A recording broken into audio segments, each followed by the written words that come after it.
So hello dear students, welcome back to the competition warriors. So आज के thumbnail में आप सभी को जैसा कि दिख गया होगा कि आज के वीडियो में हम लोग बात करने वाले हैं वो टॉप सीक्रेट के बारे में जो आपको 15 मिनट में 25 सवाल करवा देगा, है ना। यहाँ पर बहुत सारे स्टूडेंट्स का मेरे पास मैसेजेस या कॉल्स आ चुका है कि सर सारा सिलेबस किया हुआ है, 25 के 25 सवाल हम आराम से कर सकते हैं, लेकिन गिवन टाइम जो आप लोग का 15 मिनट का समय है वो 15 मिनट में हम वो समय को वो 25 के 25 क्वेश्चन को नहीं कर पा रहे हैं। 18 सवाल, 20 सवाल, 22 सवाल या फिर हो सकता है 15 सवाल, 18 सवाल, इस तरीके से आसपास अटेम्प्ट जा रहा होगा। आप लोग भी अगर डेली क्यूजेस वगैरह लगा रहे हैं, डेली मॉक टेस्ट वगैरह लगा रहे हैं, तो आप इस चीज को ऑब्जर्व कर पा रहे होंगे कि आपका कितना ज्यादा अटेम्प्ट जा रहा है, 18 जा रहा है, 20 जा रहा है। अगर कितना अटेम्प्ट जा रहा है आप एक बार के लिए कमेंट में बताइएगा, फिर हम देख लेंगे कि आप लोग का कितना अटेम्प्ट जा रहा है। ठीक है, तो आज के वीडियो में हम लोग बात करने वाले हैं कि इस 15 मिनट में मैक्स टू मैक्स आउटपुट को हम लोग कैसे निकालेंगे, है ना। कि अगर देखिएगा, सिंपल सा बात है कि अगर शिफ्ट इजी आया तो सबके लिए इजी होगा। ठीक है, एक एवरेज स्टूडेंट भी होगा वो भी सारा सवाल कर लेगा, एक एवरेज से थोड़ा ऊपर स्टूडेंट होगा वो भी सवाल को कर लेगा, एक बिलो एवरेज होगा वो भी सवाल लगभग कर लेगा अगर इजी हुआ शिफ्ट तो। लेकिन अगर वही बात करते हैं थोड़ा सा अपोजिट कि शिफ्ट अगर थोड़ा सा हार्ड होता है, क्योंकि यहाँ पर जो अभी जैसे ही 15 मिनट का सिनेरियो आया ना, बहुत सारे स्टूडेंट्स को ये लगता है कि सर अगर 15 मिनट में हमसे 25 सवाल करवाएगा तो वो जो आपका क्वेश्चन है सारा इजी इजी क्वेश्चन देगा। अगर इजी इजी क्वेश्चन नहीं दिया तो हम लोग क्या कर पाएंगे बताइए, फिर तो आपके एग्जाम में मार खा जाएंगे आप ना।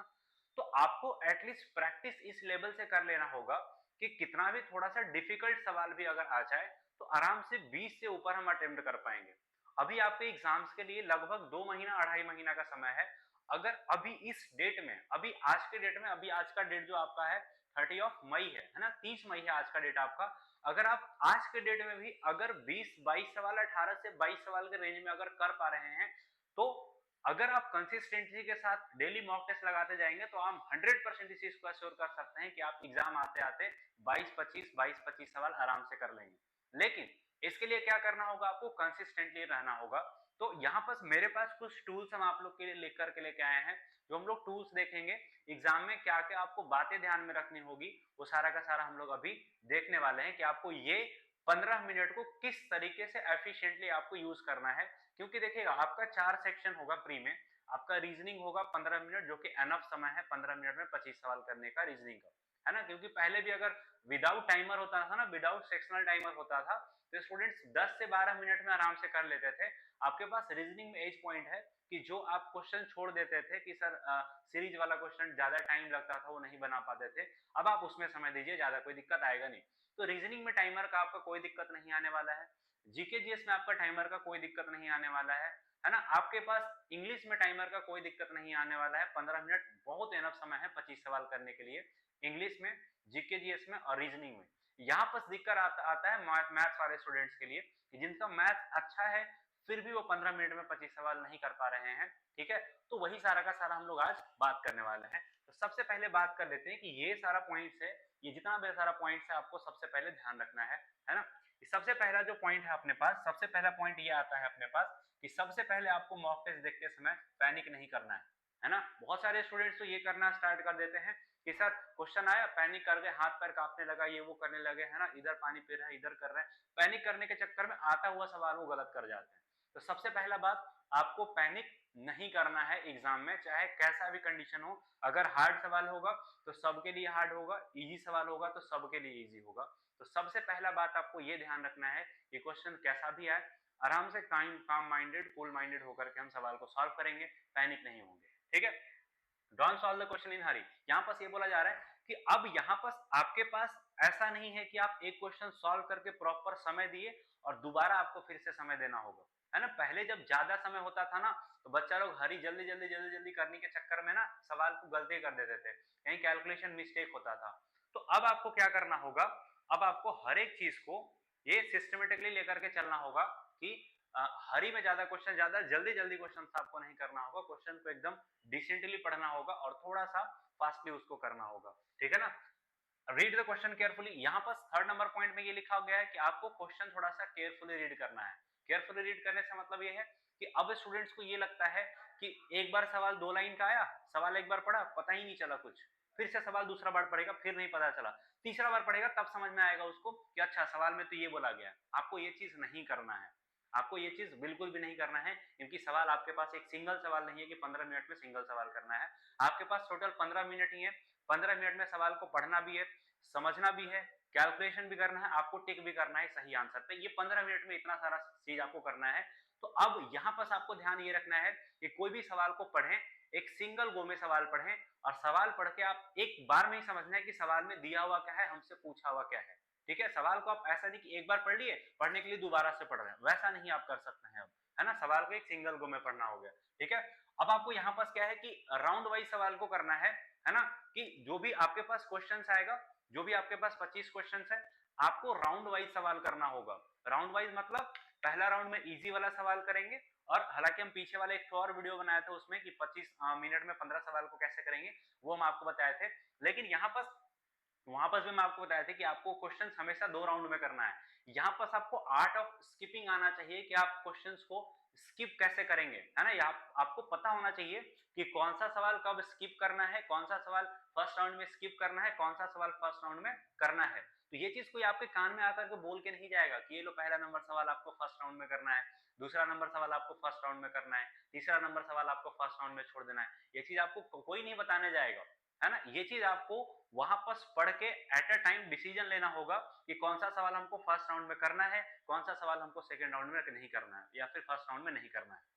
ठीक है, तो पता कैसे चलेगा, जैसे कभी कभी होता है कि थोड़ा सा बड़ा क्वेश्चन आ गया, 3-4 लाइन का क्वेश्चन आ गया, हम फर्स्ट राउंड में उसको छोड़ देंगे, मार्क को रिव्यू करके छोड़ देंगे। या फिर दिख रहा है कि हमको डाटा थोड़ा सा अलग दिख रहा है ना, या फिर ऑप्शन थोड़ा सा अलग दिख रहा है, या फिर ऑप्शन थोड़ा बड़ा बड़ा दिख रहा है, मतलब वो सवाल कैलकुलेटिव है। तो इस केसेस में हम उस चीज को क्या कर देंगे, छोड़ देंगे, सवाल को फर्स्ट राउंड में हम नहीं करेंगे।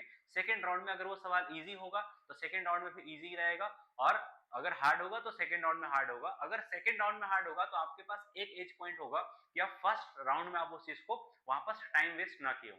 ठीक है, चलेगा।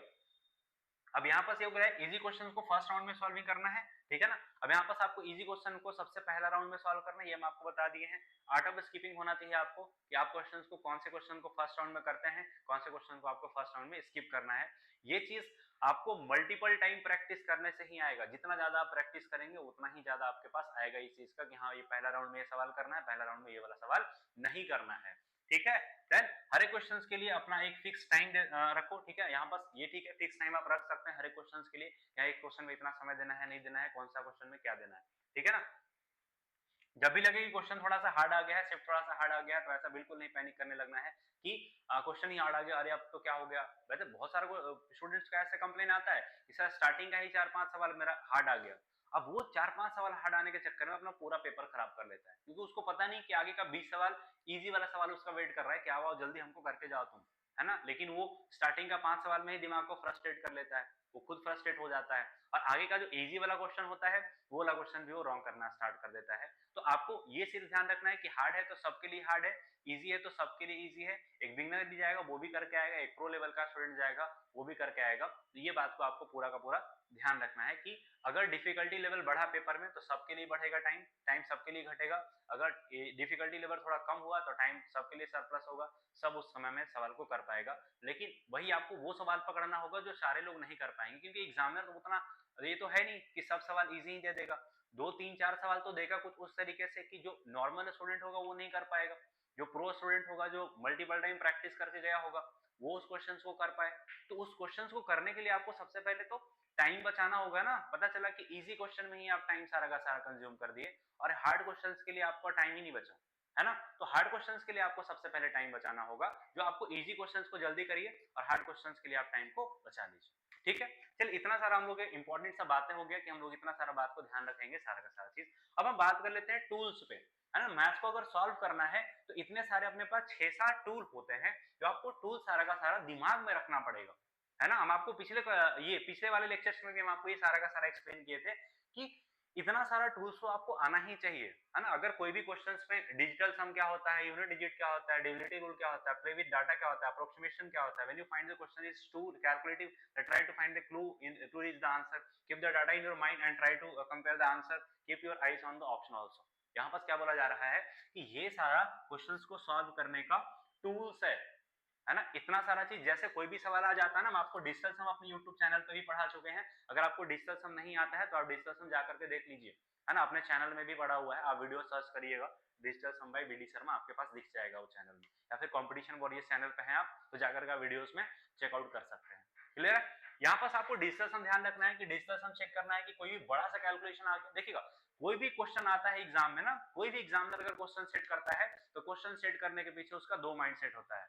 अगर कोई क्वेश्चन में वो कॉन्सेप्ट चेक करना हुआ तो कॉन्सेप्ट चेक करेगा, वहां पास कैलकुलेटिव सवाल नहीं रहेगा। लेकिन अगर कोई सवाल वो कैलकुलेटिव दिया, कॉन्सेप्ट इजी है, तो वहां पास आपको कैलकुलेशन चेक करना होगा। कैलकुलेशन चेक करने का मतलब वो आपसे आईक्यू चेक करना चाह रहा है कि आप ये सवाल को कैसे सोच रहे हैं। ऐसा नहीं कि पूरा का पूरा सॉल्व करना है, मल्टीप्लाई करना है इस तरीके से आ गया 8 to 6 और इंटू करना है 9 to 5, ये मल्टीप्लाई करने आ गया। अब आप आराम से 8 to 6 इंटू 9 to 5 करके मस्त एकदम मल्टीप्लाई कर रहे हैं, फिर फाइनल आंसर निकालते निकालते आपको पता चला कि टाइमर ही खत्म हो गया।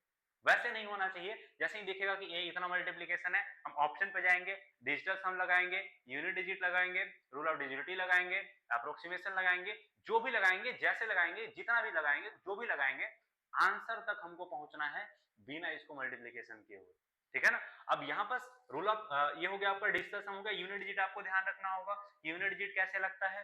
देन इसके बाद डिविजिबिलिटी रूल, जैसे इस तरीके से आ गया अपने पास 3 इंटू 6 2 9 5 और ये 4 ऐसे आ गया मेरे पास। इसको सपोज मल्टीप्लाई करना है तो मल्टीप्लाई नहीं करेंगे। एक तो है कि मेरे पास इसको यूनिट डिजिट देख लीजिए कि 8 आएगा, या फिर 3 इंटू समथिंग है, तो जो आंसर आएगा वो 3 से डिविजिबल होगा। सिंपल सा बात है, जो आंसर आएगा वो 3 से डिविजिबल होगा, तो जो ऑप्शन में होगा ना 3 से डिविजिबल, वो हम चेक कर लेंगे। हालांकि इतना सारा चीज हम सिर्फ और सिर्फ यहाँ पर आपको बता ही सकते हैं, समझा ही सकते हैं। ये सारा का सारा चीज जब तक आप मॉक टेस्ट में अप्लाई नहीं करेंगे तब तक ये सारा का सारा चीज आपके लिए यूजलेस रहेगा, है ना।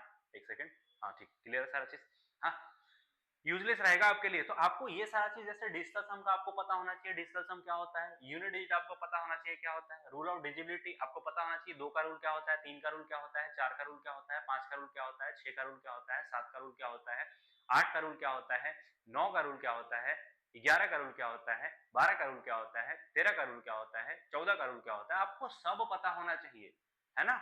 इसके बाद डाटा, कभी कभी तो डाटा ही इतना बड़ा बड़ा दे देता है। पता चला कि यहाँ पास मल्टीप्लाई करना, 8 को मल्टीप्लाई करना है 26 से, और डाटा सब 1000 के आसपास दिया हुआ है। 8 को अगर 26 से मल्टीप्लाई करेंगे तो 1000 के आसपास जाएगा डाटा, नहीं ना जाएगा। बहुत लोग तो मल्टीप्लाई ही करने में ध्यान भिड़ा देते हैं, ऑप्शन पे ध्यान ही नहीं लगाते हैं। यहाँ पर साथ साथ आपको ऑप्शन पे भी ध्यान रखना होगा कि ऑप्शन पे अपने पास क्या क्या चीज लिखा हुआ है। देन इसके बाद अप्रोक्सीमेशन, बहुत अच्छा चीज, अच्छा अच्छा कैलकुलेशन को ढेर कर देता है अप्रोक्सीमेशन। अगर आपको नहीं पता है तो आप अपने चैनल पे भी जाकर के देख लीजिएगा, अपना कंपटीशन वॉरियर चैनल पे, है ना, अप्रोक्सीमेशन का भी वीडियो डाला हुआ है। आप अप्रोक्सीमेशन वहां से जाकर के पढ़ लीजिएगा आराम से, है ना। When you find the questions is too calculative, then try to find the clue to reach the answer। यहाँ पर ये बोला जा रहा है सिंपल सा कि अगर आपको लगेगा कि क्वेश्चंस में कैलकुलेशन ज्यादा है, मतलब कैलकुलेशन वो चेक नहीं करना चाह रहे आपको, वहां पर कुछ ना कुछ क्वेश्चंस में क्लू देगा जिससे कि आप आंसर तक पहुंच पाए। नहीं तो अगर कैलकुलेट करने बैठ जाएंगे, आपसे 2 मिनट 3 मिनट सिर्फ कैलकुलेशन करने में ही लग जाएगा। अगर सवाल पूरा का पूरा कैलकुलेटिव है, दैट मीन्स कि वो कुछ ना कुछ क्लू छोड़ा हुआ है क्वेश्चंस में, आपको क्लू पकड़ना होगा कि लास्ट क्लू क्या है। अब एक चीज कोई आपको कान में बताने नहीं जाएगा कि सर ये क्लू है, 9 का रूल चेक कर लो, 11 का रूल चेक कर लो, 13 का रूल चेक कर लो, ये चीज नहीं है, ऐसा बिल्कुल नहीं होगा। ये चीज सिर्फ और सिर्फ मल्टीपल टाइम प्रैक्टिस से ही आएगा। जब तक आप मल्टीपल टाइम प्रैक्टिस नहीं करेंगे तब तक ये चीज आपके साथ नहीं होने वाला है। ठीक है, keep the data in your mind and try to compare the answer. ठीक है, डाटा को आपको दिमाग में रखना है, जिसको हम लोग अप्रोक्सीमेशन को ही बोलते हैं। ठीक है, आपको ऑप्शन को भी साथ साथ में ध्यान रखना है कि ऑप्शन क्या दिया हुआ है। ठीक है, चलिए ये हो गया अपने पास, ये सारा का सारा चीज था जो बताना था। ठीक है, इतना सारा चीज आपको बताना था और ये सारा चीज आप ध्यान में रखिए, है ना। मॉक टेस्ट को अटेम्प्ट करिए, जितना चीज हम आपको बताए हैं आज की क्लास में, आज वाले वीडियो में, एक ये वाला चीज बताए हैं आपको, ये सारा चीज बताए हैं आपको। ठीक है, तो जितना भी चीज हम आपको आज के वीडियो में बताए हैं, एक बार के लिए 2-3 मॉक में आप उस चीज को अप्लाई करिएगा, है ना। कैसा लगा वीडियो कमेंट बॉक्स में जरूर बताइएगा। अगर आपको वीडियो अच्छा लगा है तो वीडियो को लाइक करिएगा, चैनल को सब्सक्राइब करिएगा और ये वीडियो भी उस स्टूडेंट तक शेयर कर दीजिएगा तो 2026 एसएससी सीजीएल में बैठने जा रहा है और बैठने के साथ साथ उसका सपना भी है कि इस साल का एसएससी सीजीएल का एग्जाम निकाल लिया जाए, है ना। बाकी आप लोग को पता है हम लोग का प्रैक्टिस बैच भी चल रहा है, 1 तारीख से एक नया प्रैक्टिस बैच स्टार्ट हो रहा है। तो अगर आपको चाहिए प्रैक्टिस बैच की फुल्ली डेडिकेटेड, ये सारा का सारा जो हम आपको पॉइंट बताए हैं ना, ये सारा का सारा पॉइंट हम आपको विद क्वेश्चन समझाएंगे। जैसे ये अपने पास क्वेश्चन है ना, ये क्वेश्चन के साथ हम आपको पूरा का पूरा समझाएंगे कि अपने पास ये डिजिटल सम कैसे लगता है क्वेश्चन में, सारा सारा टूल जो हम आपको बताए हैं वो सारा का सारा हम आपको बताएंगे। ठीक है, तो अगर आप भी इंटरेस्टेड है प्रैक्टिस बैच ज्वाइन करने के लिए तो आप ज्वाइन कर सकते हैं। 1 जून से हमारा नया प्रैक्टिस बैच आ रहा है, आप आकर के इंक्वायरी ले सकते हैं, है ना। आपको डिस्क्रिप्शन में कॉन्टेक्ट नंबर मिल जाएगा या फिर हम आपको बोल भी देते हैं कॉन्टेक्ट नंबर। हमारा कॉन्टेक्ट नंबर है 6203189291। ठीक है, तो ये आप इस नंबर पे कॉल करके आप पूरा डिटेल्स ले सकते हैं, है ना। बाकी मिलता है आपसे नेक्स्ट वीडियो में। अगर आपको और कोई डिफिकल्टी आ रहा है ना, तो आप कमेंट बॉक्स में जरूर बताइएगा और आपको किस टॉपिक में वीडियो चाहिए वो भी आप आकर के कमेंट में बता दीजिएगा। ठीक है, तो चलिए मिलते हैं आपसे नेक्स्ट वीडियो में, तब तक के लिए goodbye, take care, all the best and thank you.